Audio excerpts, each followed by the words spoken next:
anong problema? Nakulong ako ng dahil sa'yo, Jason. Nakulong si Rochelle, nakulong kaming lahat, nakulong pati mga inosenteng tao. Sorry na, Shane. Sorry na nga. Hindi ko naman alam na mangyayari yun eh. Malay ko ba pati kayo maaresto? Kuya Sarah, sa susunod, iniisip mo yung gagawin mo. Isipin mo bago mo gawin. Isipin mo kung maraming madadamay, Jason. Iniisip ko lang naman yung kapakanan mo eh. Gusto lang kita protektahan. At ayoko na maulit yung pambabastos sa'yo doon sa club. Lalo na ngayon wala na ako doon para protektahan ka. Pero dahil sa ginawa mo, ang daming naapektuhan. Jason, paano na kami ngayon? Saan ako kukuha ng pera, ha? Ano na yung kapatid na pinag-aaral ni Rochelle? Mas lalo mo lang pinalala yung sitwasyon, Jason.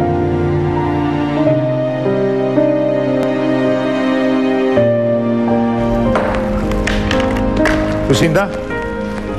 Walang hiya ka, Douglas! Walang hiya ka, ha? Bakit mo ako iniwan?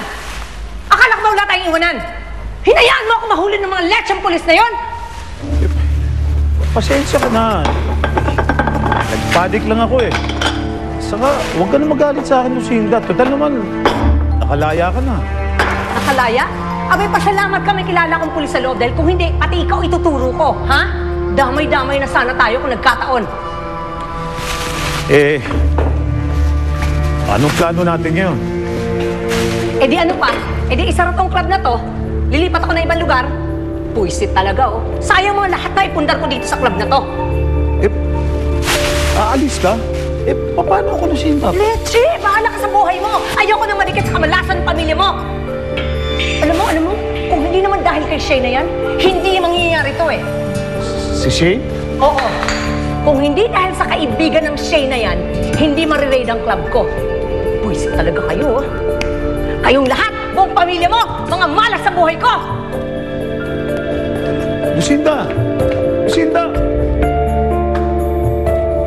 Shane, sabi sa akin ni Harry, kaya wala si Jason ngayon dito dahil nagkatampuhan kayo. Nagkaroon nga kami ng di pagkakaunawaan eh. Ewan ko, ang dami ko rin kasing iniisip ngayon.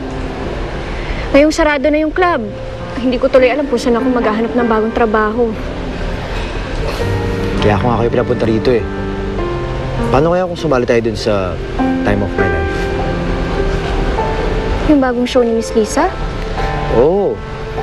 Naghanap sila ng mga dance crew mula sa iba't ibang lugar tapos maglalaban-laban to. Naisip ko lang, paano kaya kung mag-audition tayo tapos manalo tayo? Wala ka pala ginagawa ngayon, di ba? Sigurado ko bang kaya natin yun? Ibang klase kasing contest yun eh, sa TV. Eh, baka makahirap tayong makapasok doon. Naalala mo ba yung sinabi mo sa akin noon? Nung una mong makita yung idol mo, si Miss Lisa Marquez. Ano ba sabi niya sa'yo? Huwag titigil sa pagsayaw. O Shane, anong ginagawa mo ngayon?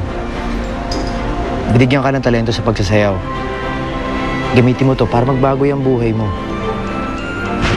Shane, huwag ka mawawalan ng pag-asa. Huwag mo hayaang humadlang sa iyo mga nangyayari sa'yo ngayon para hindi matupad yung mga pangarap mo.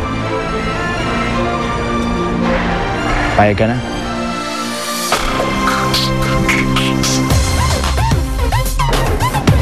Gusto niyo bang sumali sa Time of My Life? Uy, big time yan, ah! Matagal ko nang tanggap na kasal si Lisa sa iba. Wala na akong pakialam sa personal niyang buhay. Napapansin ko matagal na. Iba ang tingin mo kay Lisa eh. Nagseselos ka eh. Matagal na kami magkakilala ni Lisa. Kaya siguro kami laging pinagkikita. May the best dancer win. Maraming salamat sa paghatid mo sa akin. Shane, teka.